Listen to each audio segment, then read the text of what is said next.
All right, so we're diving into the Opium Wars, but I think what's really interesting here, and what we should start with, is how different these two sides were, especially back Sure. then. Like, we're talking about China centuries ahead of Europe in a lot of ways, right? Oh, absolutely. It's easy to forget that when we picture the Opium Wars. Like we often imagine China as this kind of sleeping giant about to be awakened by the West. But long before the Opium Wars, they had already invented things like gunpowder, paper money. Heck, they even had eyeglasses way before Europe did. It's kind of mind-blowing, right? To think, imagine you're part of a society that pretty much believes it invented everything worth inventing, and suddenly you're face to face with folks who've had those inventions for ages. It really puts things in perspective. This wasn't just about opium, right?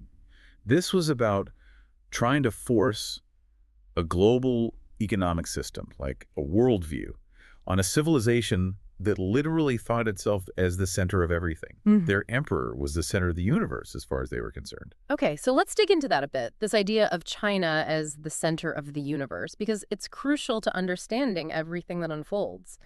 I mean, we're talking about a country so advanced and in many ways self-sufficient that they thought many Western gadgets were kind of interesting but ultimately useless. You hit the nail on the head. When Britain sends their first envoy, Lord Macartney, over to China, trying to open up trade and all that, in the late 1700s, the Chinese are basically like, yeah, we've seen better. I mean, they weren't exactly hurting for anything from the West at this point. And that brings us to the whole kowtow incident, right? Which always seemed kind of funny to me, this little detail about bowing. But it speaks to a way bigger cultural gap, wouldn't you say? Oh, it's the perfect illustration. Imagine refusing to bow down before the emperor, the son of heaven. For someone like McCartney, it was probably a matter of principle, but to the Chinese, his refusal to kowtow was a direct challenge to their entire way of seeing the world. It went against their customs, against their hierarchy, everything. So more than just a fancy bow, it was about acknowledging China's view of their place in the world. Exactly. The Chinese had this very structured hierarchy. The emperor at the top, all other nations below paying tribute. You had to understand your place, and that place was beneath them in their eyes. And you know what really drives it home? That quote from the Qilong Emperor when he's given all these gifts from King George. Oh, you mean the one where he basically says, thanks, but no thanks. We got all this stuff already. He literally said, strange and costly objects do not interest me. As your ambassador can see for himself, we possess all things. It perfectly sums up China's attitude. They were self-sufficient. They lacked nothing. To them, the British were just another group of, unruly barbarians showing up at the door with trinkets. It reminds me of that story about Marco Polo trying to convince everyone back home that the Chinese used burning rocks, coal for fuel, and nobody believed him. They thought he was making it up. That's how big the technological gap was. And that just shows you how little each side understood the other. They were practically from different planets. The stage was set for a major clash of civilizations. A clash that, would you believe it, basically all boils down to one drink everyone wanted: tea. See, the British were crazy for their tea, but there was a slight problem. The Chinese, Yep. they wanted silver, hard cash, not British goods. Yeah. And those tea bills, they were adding up faster than you can say afternoon tea party. That, my friend, is where opium comes in. But I think we need a quick break before we get into that. So before the break, we were talking about all this tea the British were guzzling down and how it was throwing their whole trade balance with China out of whack. And, well, they needed something the Chinese actually wanted, something more than just, fancy clocks and whatnot. Opium. It was illegal in China, sure, but incredibly lucrative. The East India Company, they were the ones really pulling the strings on the opium trade. They saw a way to make a killing, balancing those books with something a bit more addictive than tea. Speaking of the East India Company, it's easy to forget they were essentially a corporation. Backed by the crown, yeah, but still focused on the bottom line. And they must have known, on some level, how devastating opium addiction was. Oh, they knew, but they justified it. Saw it as, the cost of doing business. The ends justified the means, I guess. But the Chinese government, they weren't about to just let opium flood their streets, right? They weren't completely powerless. Not at all. And this is where Lin Zexu comes in. Appointed in 1839, his sole job was to deal with this opium crisis. And boy, did he take it seriously. From what I've read, he seemed like a real no-nonsense kind of guy, right? Like, I'm here to fix this problem, and I don't care who I offend. That's Lin in a nutshell. Demands foreign merchants surrender their opium, all of it. We're talking millions of pounds of opium just gone.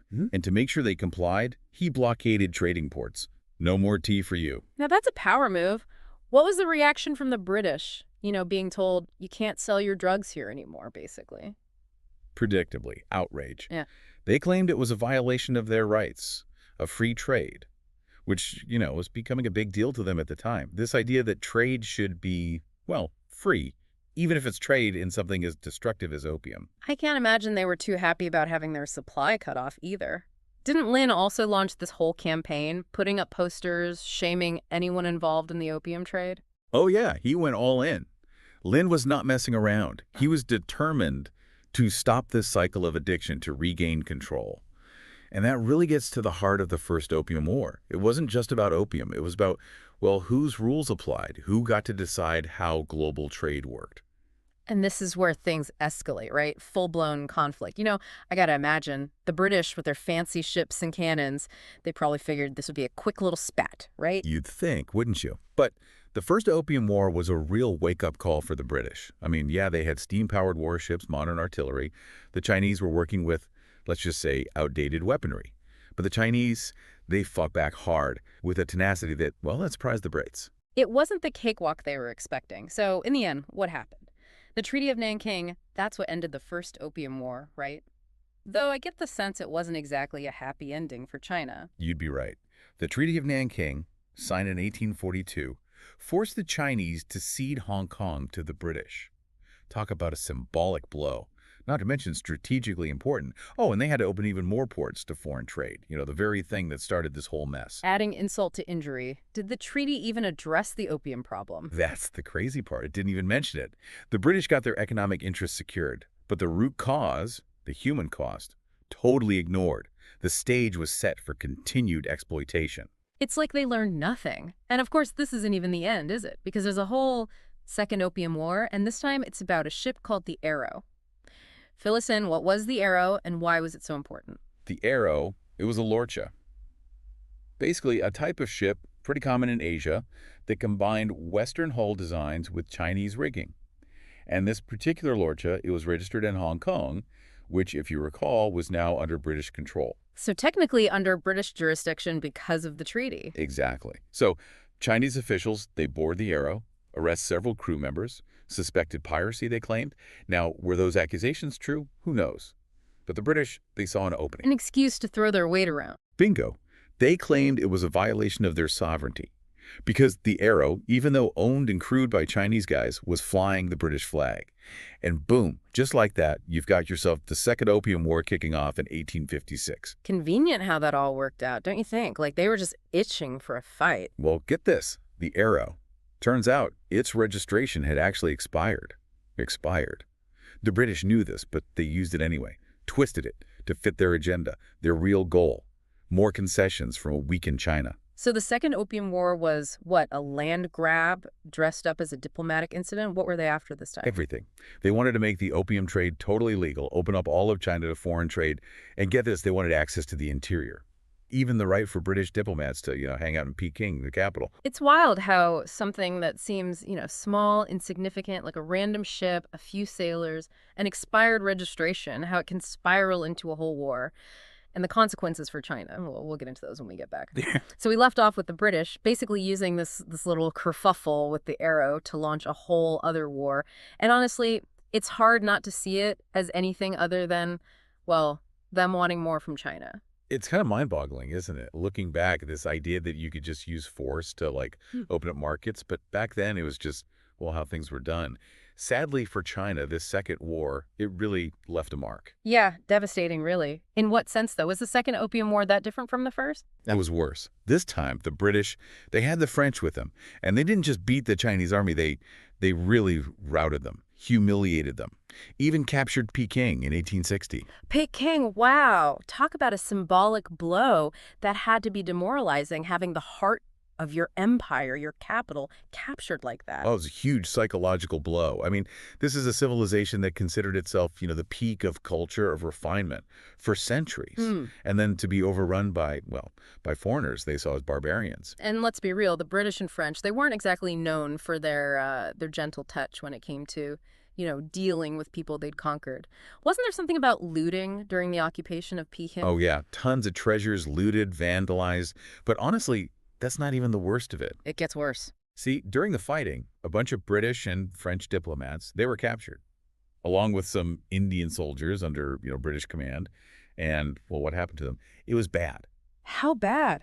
Were they mistreated? We're talking tortured, starved. Some of them died from their wounds. It was a straight-up war crime. Even some of the Brits were horrified by it. So what'd the British do when they found out? I can't imagine they were too pleased. They burned down the summer palace. The summer palace, wait, not just like a military target, but like the actual summer palace, the one everyone's always talking about. The one and only. And it wasn't just a palace, Mm-hmm. right? It was this massive complex. Gardens, temples, pavilions. It was full of art, architecture, centuries of history just gone. They wanted to crush the Chinese spirit, make them give up. Did it work? I mean, you can't really crush a people's spirit like that, Yeah. but it definitely it intensified the anti-Western feeling in China, made them resentful. And more than anything, it turned the Second Opium War into this defining moment of national humiliation, one that would fuel their desire to become strong again on their own terms. So it wasn't just a defeat. It was this like loss of face for China. And that's got to have long-term consequences, right? Beyond just whatever was in the treaty. Oh, absolutely. Think about it. For over a century after the Opium Wars, China went through this period they call the Century of Humiliation. Foreign powers controlling their economy, their politics. And a lot of it stems from this feeling that they were wronged, that they needed to regain their strength, their independence. It's a feeling that's still around today, you could argue. Yeah, I think that's fair to say. It's hard to fully grasp modern China, their pride, their ambition, without thinking about the Opium Wars and the legacy of humiliation that still kind of hangs over things. Makes you wonder what might have happened if things had gone differently. If there had been more understanding, more diplomacy, and less greed and violence. That's the million-dollar question, isn't it? But we can't go back in time. What we can do is learn from it. The Opium Wars, they show us what happens when we let arrogance and profit get in the way of, basic human decency and respect. It's a tough lesson, for sure, but an important one. Well, that was fascinating. Thank you for walking us through not just the Opium Wars themselves, but the lasting impact they had on China and on the world. Anytime. I think the big takeaway here is, history isn't just something in the past. It's about understanding how we got to where we are today and maybe, hopefully, learning from those mistakes.